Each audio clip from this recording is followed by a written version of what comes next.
Welcome back to another edition of Superprime UK with your MJ Group Superprime Valuers. Myself, Rob Cohen. Myself, James Wild. We are here back with a vengeance with Superprime UK.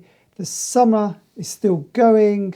The schools are back. Football season is back. Champions League is back. And the housing market, hopefully, is back in business following those interest rate decreases. James.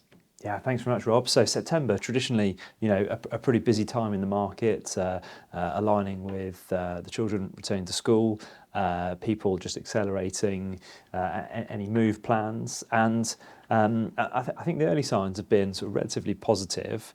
Here, I think there's a little bit of a wait and see attitude at the moment until the budget passes at the end of October. However, what we have had is obviously the lowering of the mortgage rates, which has brought some people into the market, and it's certainly created a bit of an uptick in our workload. Yeah. There's a lot more refinance work and purchases going through, which we're seeing. Yeah, everyone that's been waiting and waiting and waiting, the 24-month wait is over.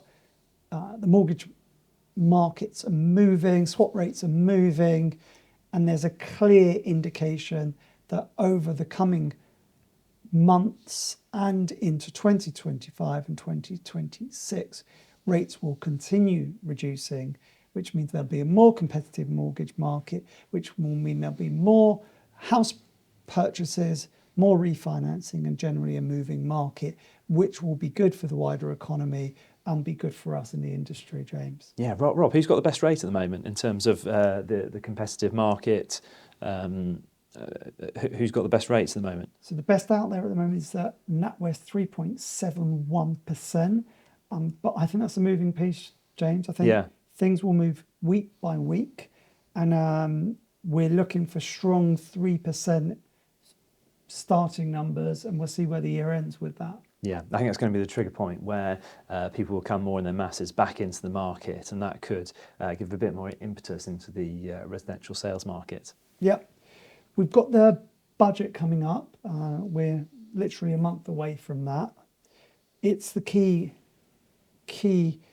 talking point in all the wealth markets at the moment around wealth tax and capital gains tax and inheritance tax. Where is the government going with it, and what are the concerns, and what have we got to look forward to with that? Yeah, I mean, there's immense speculation from all angles in terms of where the government is going to find the additional revenue for the economy, and whether that's through some of the sort of the budget cuts for things, or whether it's going to mean some of the tax hikes.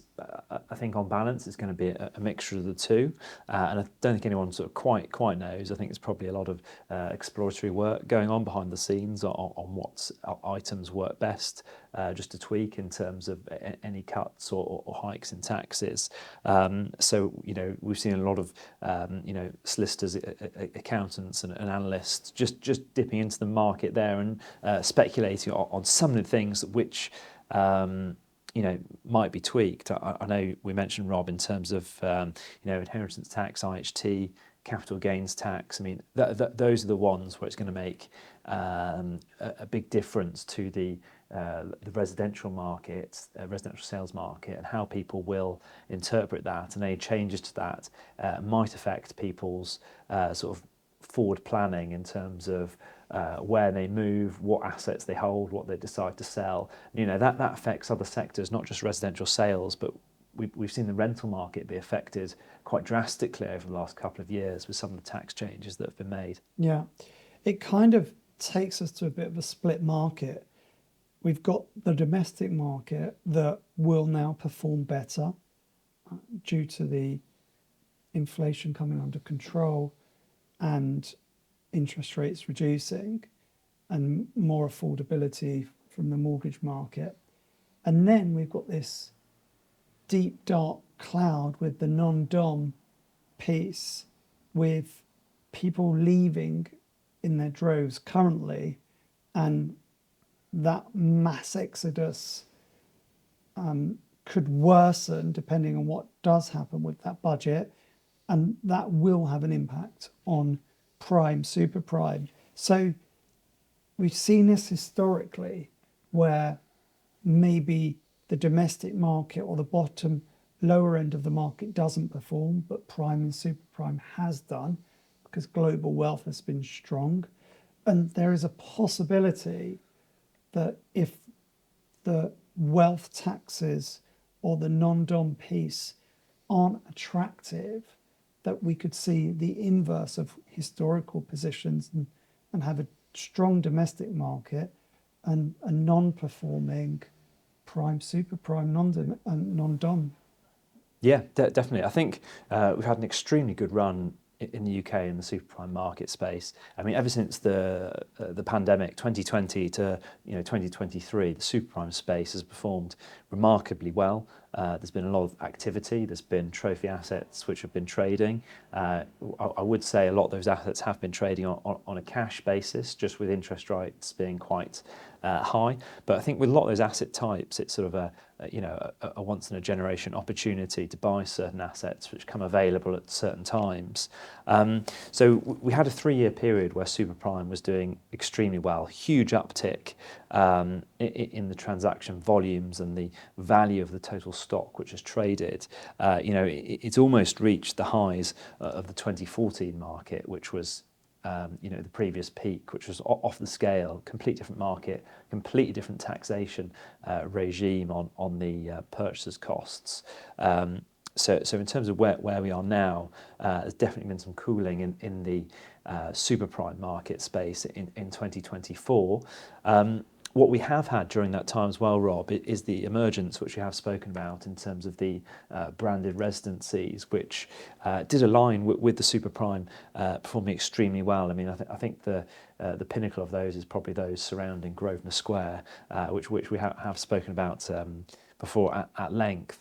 So we're going to have to just see what happens in terms of the non-dom status, because like I said, it's the taxation changes which are going to affect people's financial forward planning and acquisition strategies, disposal strategies, and how they sort of ride the current economic wave, which is hopefully improving.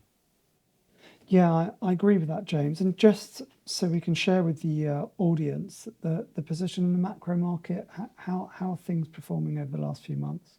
Yeah, I mean, if you look at some of the leading house price indices, HPIs that Halifax and Nationwide produce, I think there's been some positivity there in terms of what they're reporting. I think it's a 2-year high on the house prices, and I know it's very difficult to interpret data, but if you look at the remainder of the country as a whole, I think that's what really sort of swings some of the economy as well. It's not just the super prime, although it's a big contributor. It is the macro market, and I think when you have more stability in the market, I think that on the whole improves the economy, and I think that's what's I think we need the sort of slow and steady growth to try and return us. At the start of the year, obviously we dipped into that technical recession, which obviously in terms of sentiment a slight negative. But I think if the economy and the housing market is performing, steady increase, not the sort of double-digit growth which we saw, a couple of years ago, I think that's a real positive for the economy. And also, we've seen more property, more stocks coming on stream. Always when the school goes back.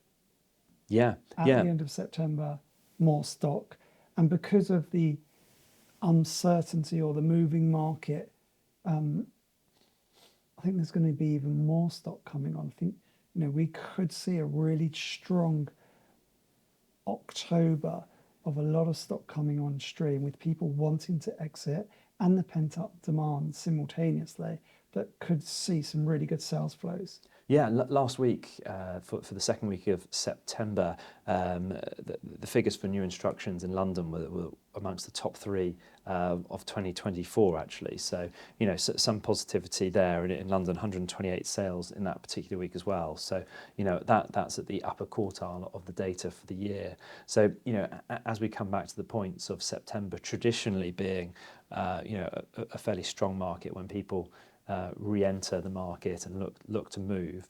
I think that particularly this year could be the case with it realigning with the interest rate falls which we've had in the more competitive mortgage market. So James, interest rates held. No surprise there? No, I think that was what the analysts were predicting there. I think with this slight uptick in inflation, I know it's sort of held for a couple of months now at 2.2%. But with the sort of wait and see element in the market as well, with the budget coming up, I think that maybe played on the minds of some of the committee there. So I think on the next meeting, I think we might see another cut on the interest rate, just not bring it off too sharply, just sort of maybe sort of every other in terms of the meeting, just to.